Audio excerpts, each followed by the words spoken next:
So I said to Dabo, I was like, does anything get under your skin? He said, only when he hears Stephen A. on this show say that they have no shot against Alabama.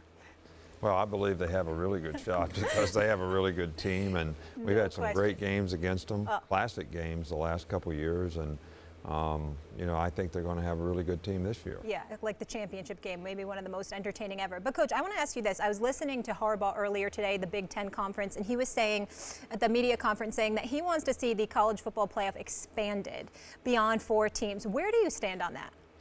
Well, I think there's good and bad in both. I think one of the great things about college football is bowl games always gave a lot of teams, fans, programs an opportunity to get a lot of positive self-gratification at the end of the season if you qualified for a bowl game. I think the more playoffs you have, the less significance bowl games have. And I think that those two things eventually are going to have a hard time coexisting. So I think you got to first set the priority of what's more important, having bowl games and a small playoff, a bigger playoff and no bowl games. And I think that's an issue that, you know, somebody needs to resolve. I do think that because of the less significance of bowl games, more and more players will probably choose not to play, like we've started to see now. And I guess if you had more playoffs and the games had more significance, maybe more players would play. I don't know. Coach, you're doing a series here, Training Days Rolling with the Tide. It's a 4-part series. People are going to go inside your practices, inside some closed-door meetings. I'm surprised at that because you're generally a very closed-lipped guy. Talk about the thought process there and any concerns about distraction. No, we did it once before. I think in 2010, we had a similar type thing for a couple weeks in training camp. I think it's great exposure for the program. I think just like you have a bit of a myth about what we're like and what our program is like, a lot of people do. And I think when you allow things like this to happen, they see kind of the real deal.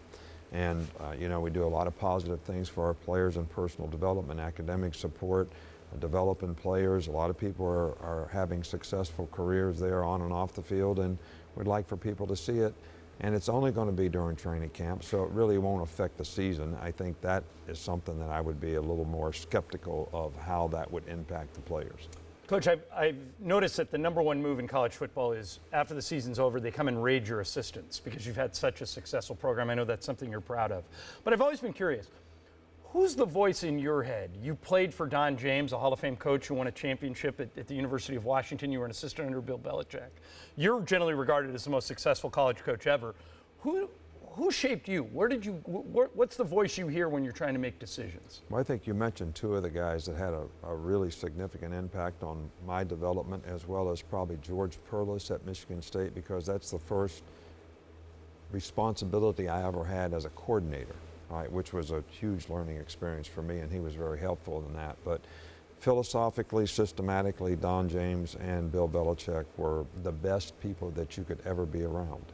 And I think they were systematic even in how they selected assistants when people left. And some of that has helped us have a process where we can actually use people leaving as an opportunity to improve, get new energy, new enthusiasm, new ideas, and I'm very pleased with the staff that we have right now. Coach, I want to ask you about your team. So obviously some people would say having 2 quarterbacks, good problems to have, right? And Hurts and Tua. What do you need to see over the next few weeks to say, that's my guy, he's the starter? Well, I've said this many times, is somebody's got to win the team. And both of these guys have done things in the program that create value for our team, our program, and the players in it. So, but that's going to be the challenge. And if both guys can play a role and help us win, why wouldn't we utilize both guys' talents? But this is something that, you know, is yet to be determined. And it's probably going to get decided at some point in time in fall camp. I've read today that you're interested in expanding the SEC schedule from 8 games to 9 games.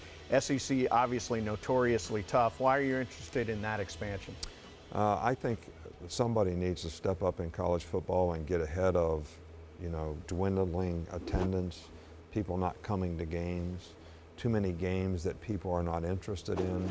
I think every player in the SEC should play every team in the SEC in their career, and right now we don't do that since we expanded to, 14 teams and we only play 8 SEC games. I've been for that for a long time, but I'm also for playing every game as a Power 5 game. So you play 10 games, 10 games in the SEC, and you play, 2 other Power 5 schools. So when people go to buy tickets and pay premium for all that, they're not seeing, Division II schools. They're seeing, oh, we're playing 5 SEC schools in Oklahoma this year at home. I mean, I think it's a good thing for college football. It's a good thing, and everybody says, well, we got to win 6 games to go to a bowl game. Well, select people to go to a bowl game just like you do the basketball tournament. It's not based on record. It's based on RPI or, schedule strength and those types of things, and do the same thing in football. So I just think from a big picture fan standpoint, playing a bunch of games that nobody's interested in is not good for the game, and it's not good. And players, when you've been playing SEC games, they're not interested in playing, somebody that doesn't matter. Coach, I'm curious to ask you this question, because obviously we talk about all sports on this show, and we'll talk about how today's athletes change so much, and certain coaches are now out of touch, or they can't handle this type of athlete, and you've just had consistent greatness time over time. Have the players really changed that you're coaching now, and how do you handle that? Well, I think that when I played, we would do whatever the coach said, and we didn't need a reason why. I think that nowadays the player probably needs a reason why. And the more that you can relate that to him and how it benefits him and his future, they still can relate to team, but they want to know, how does this benefit me? So we talk a lot about how do you create a positive brand that's going to enhance your future on and off the field. And a lot of players see the things that we do that is creating value for them, in their future, and I think that's very, very important to helping them be successful.